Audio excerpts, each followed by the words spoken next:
Mabilisang mix lang to siya mga kagats. Ilukin lang natin para walang matira. Yan.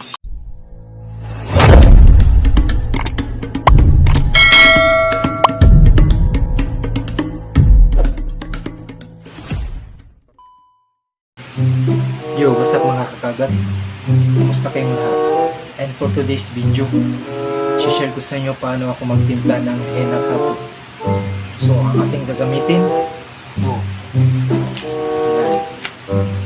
conditioner. Ito yung technique ko paano ko pinatimpla yung henna. Yung tube natin yan. Yan. Nakining shampoo. Ito. Yan. Ang gandang technique ito guys. Bagong na-discover ko itong suka.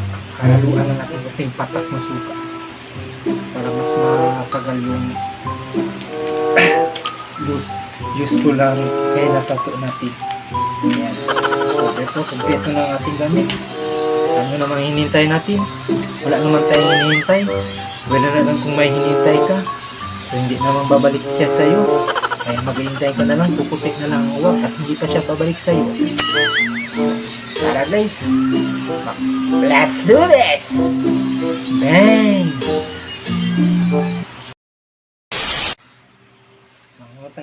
So ang una natin gagawin, ilagay lang nito sa empty bottle ng plastic bottle yung conditioner. Guntingin lang natin. Ayan.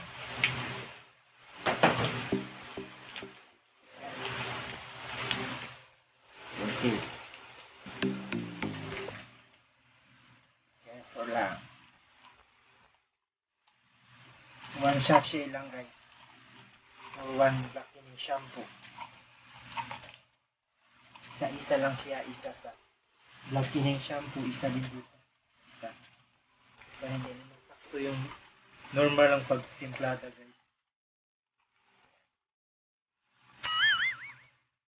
I-share ko naman din sa inyo. Alangan na ako lang nakakaalam nito. Mas maiging may maalaman din guys dito sa atin. Sinishare ko sa inyo. I hope may natutunan naman. Kahit ang sinasabi nila wala daw silang natutunan sa mga video.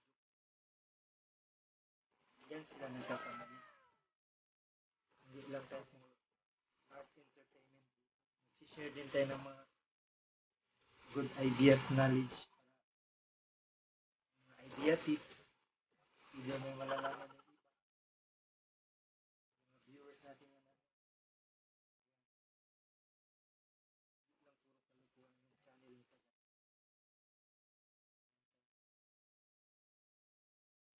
Ayan na. Tapos na natin.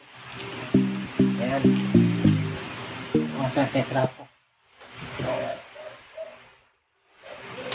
Punasa. And then, pag mix lang natin muna yung conditioner. Depende man sa inyo guys. Iba-iba man tayong technique. Paano magtimplada ng blackening shampoo. Para sa inyong henna. Ayan. Ayan. Parang lapot-lapot lang guys. Malapot.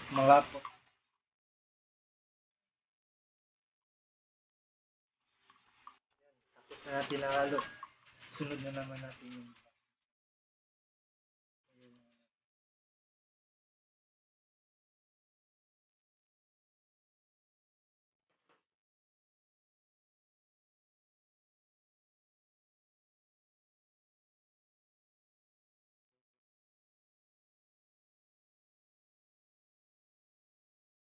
isang mix lang to siya. Sagat.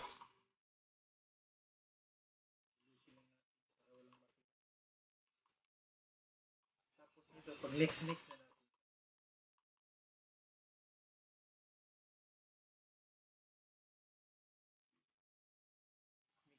Mga ng 3 to 5 minutes.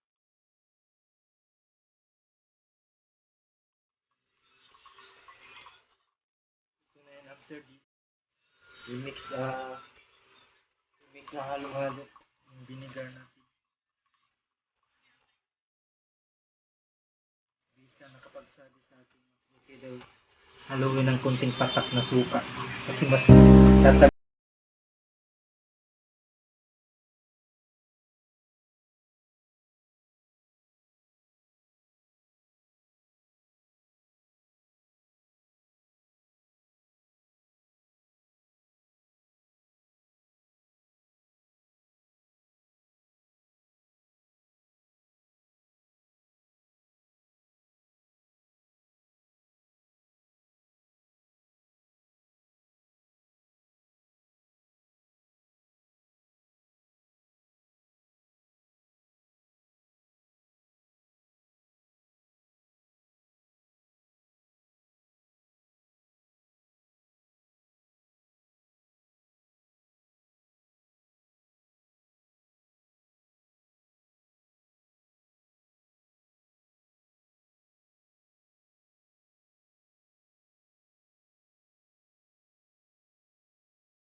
pag iniwanag mo siya.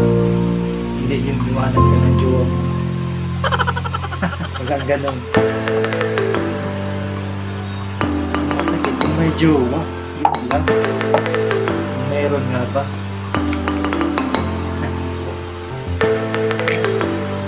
So, ayan mga kada.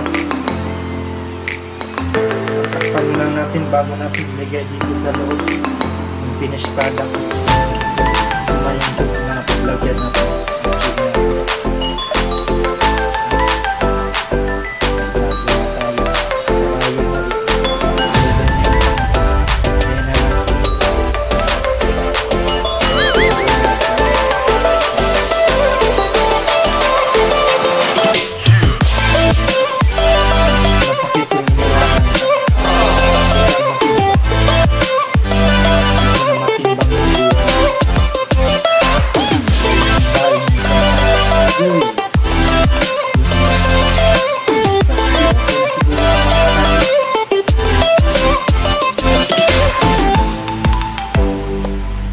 Minutes saka mix nito.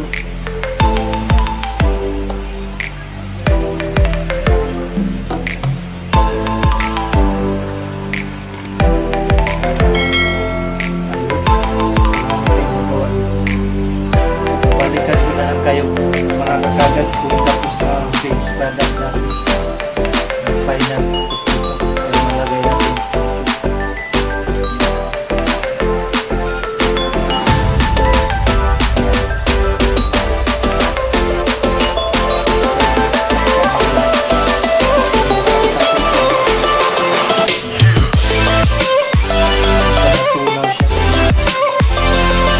fixing henna topic natin.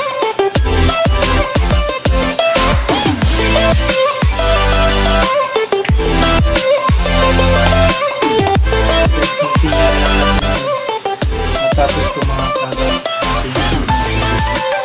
Ako na, hanggang dito lang muna. Hanggang dito lang muna.